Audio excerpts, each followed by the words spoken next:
Wow, what an honor. I've always wondered what this would feel like. So 8 years ago, I got the worst career advice of my life. I had a friend tell me, Scott, don't worry about how much you like the work you're doing right now. It's all about just building your resume. And I'd just come back from living in Spain for a while, and I joined this Fortune 500 company. I thought, this is fantastic. I'm going to have this big impact on the world and all these ideas. And within about 2 months, I noticed at about 10 a.m. every morning, I had this strange urge to want to slam my head through the monitor of my computer. I don't know if anyone's ever felt that. And I noticed pretty soon after that all the competitors in our space had already automated my job role. And this is right about when I got this sage advice to build up my resume.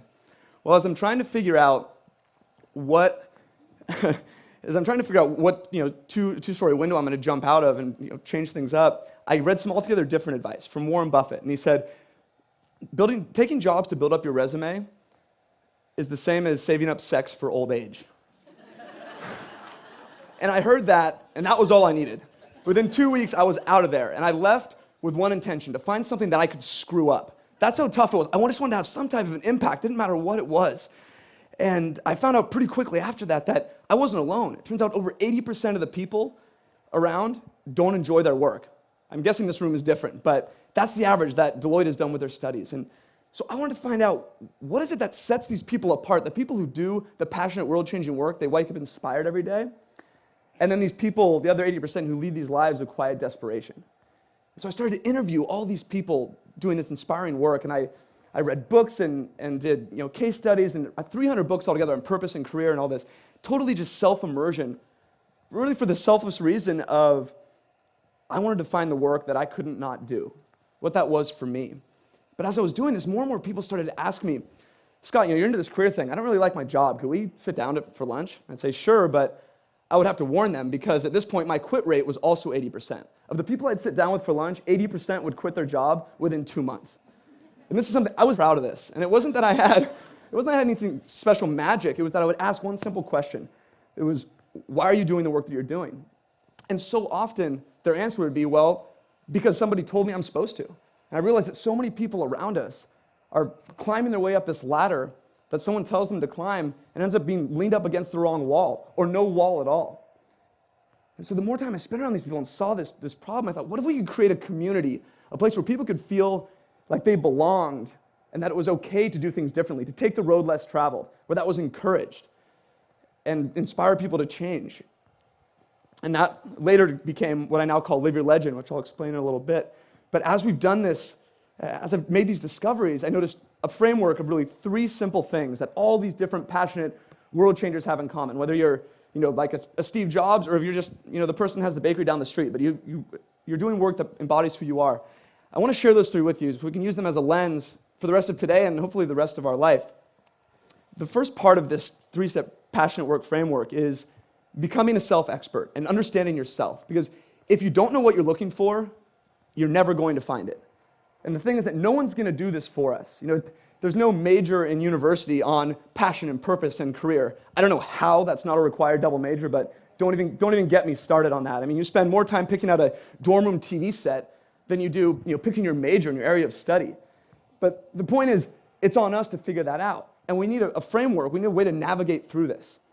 And so the first step of our compass is finding what our unique strengths are. What are the things that we wake up loving to do no matter what, whether we're paid or we're not paid, the things that people thank us for. And StrengthsFinder 2.0 is a book and also an online tool highly recommended for sorting out what it is that you're naturally good at.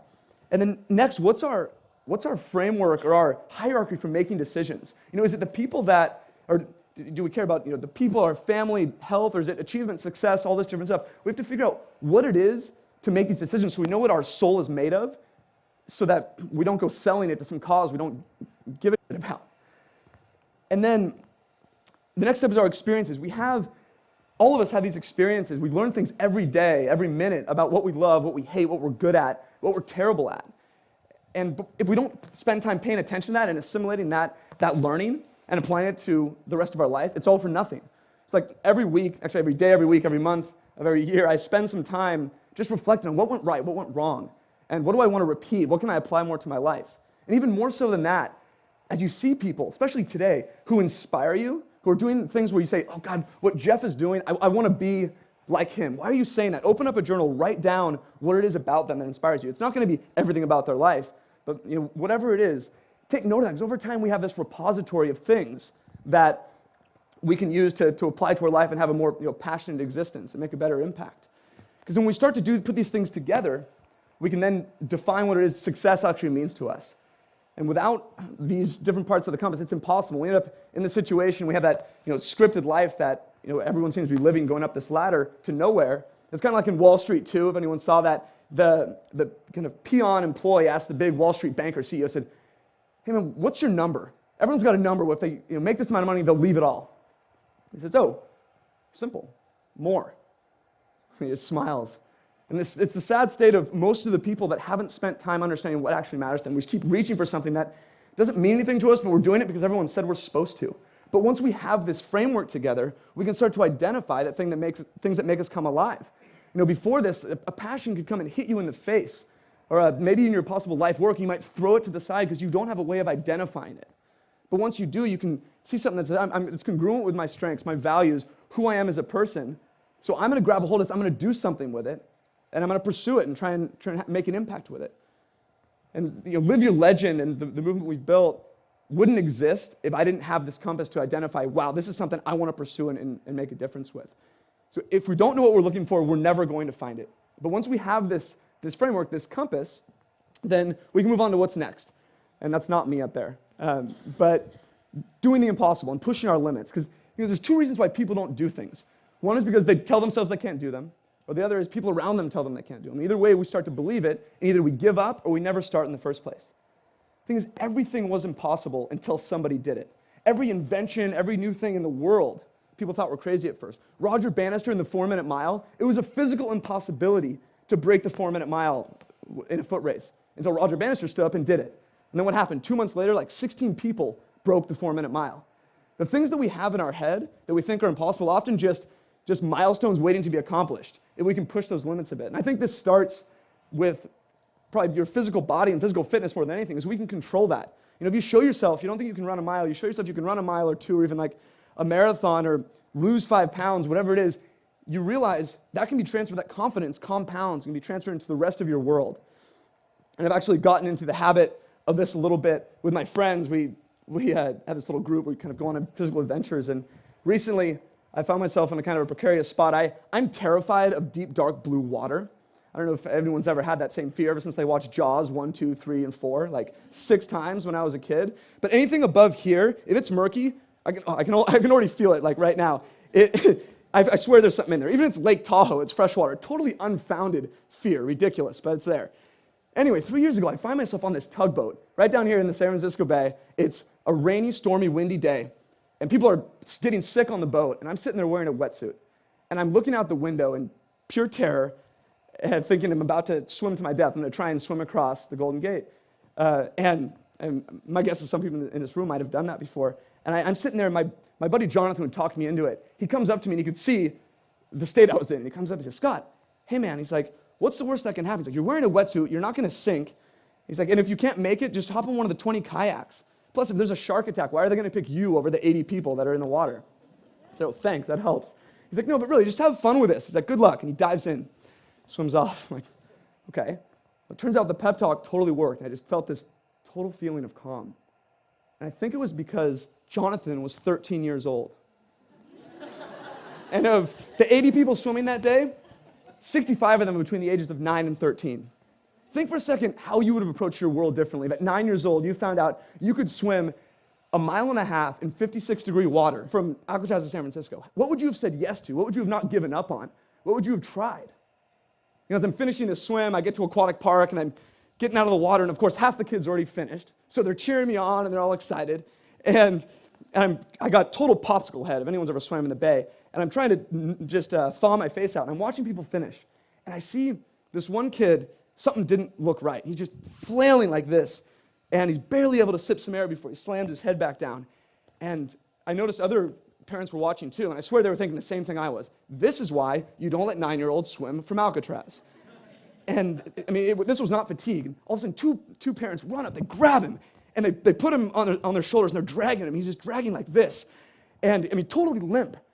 And then all of a sudden, they walk a few more feet, and they plop him down in his wheelchair. And he puts his fists up in the most insane show of victory I've ever seen. I could still feel the warmth and the energy on this guy when he made this accomplishment. I had seen him earlier that day in his wheelchair. I just had no idea he was going to swim. I mean, where is he going to be in 20 years? How many people told him he couldn't do that he would die if he tried that? You prove people wrong, you prove yourself wrong, that you can make these little incremental pushes of what you believe is possible for yourself. You don't have to be the fastest marathon in the world, just your own impossibilities to accomplish those. And it starts with little bitty steps. And the best way to do this is to surround yourself with passionate people. The fastest way to do things you don't think can be done is to surround yourself with people already doing them. There's this quote by Jim Rohn, and it says, "You are the average of the 5 people you spend most time with." And there is no bigger life hack in the history of the world from getting where you are today to where you want to be than the people you choose to put in your corner. They change everything. And it's a proven fact. In 1898, Norman Triplett did this study with a bunch of cyclists. And he would measure their times around a track in a group and also individually. And he found that every time the cyclists in a group would cycle faster.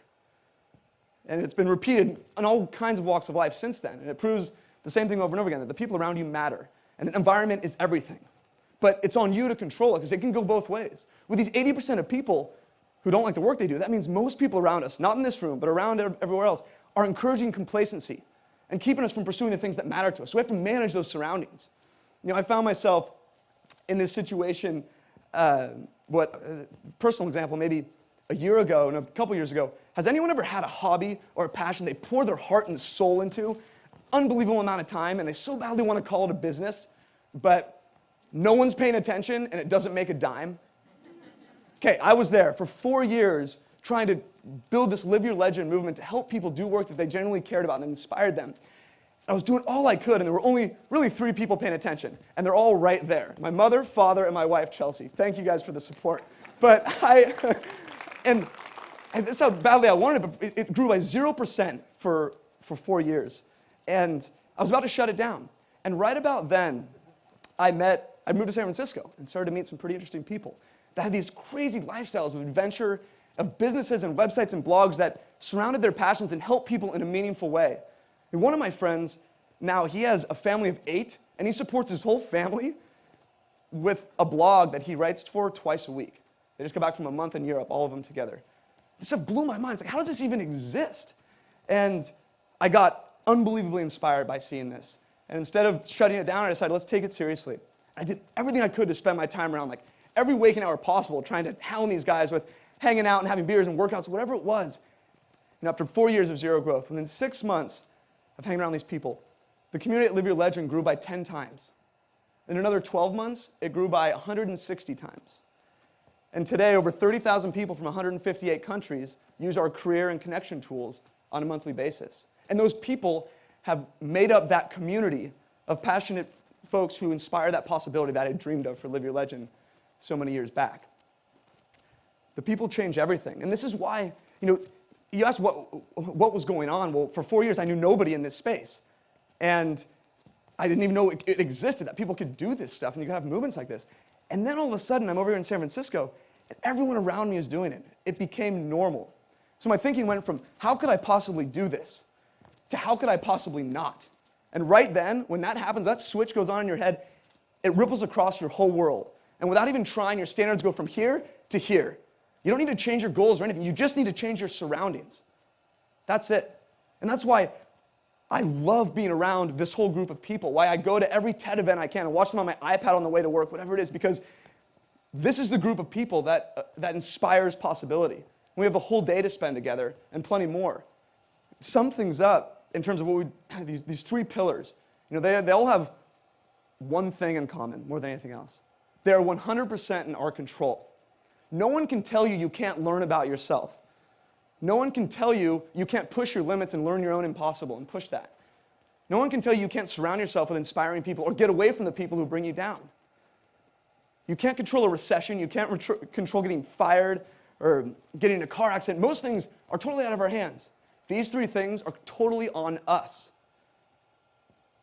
And they can change our whole world if we decide to do something about it. And the thing is, it's starting to happen on a widespread level. I just read in Forbes, the US government reported for the first time in a month where more people had quit their jobs than had been laid off. And I thought this was an anomaly, but then it's happened 3 months straight. In a time where people claim it's kind of a tough environment, people are pretty much giving a middle finger to this scripted life. The things that people say you're supposed to do in exchange for things that matter to them and do the things that inspire them. And the thing is, people are waking up to this possibility that really the only thing that limits the possibility now is imagination. That's not a cliche anymore. Like, I don't care what it is that you're into, what passion, what hobby.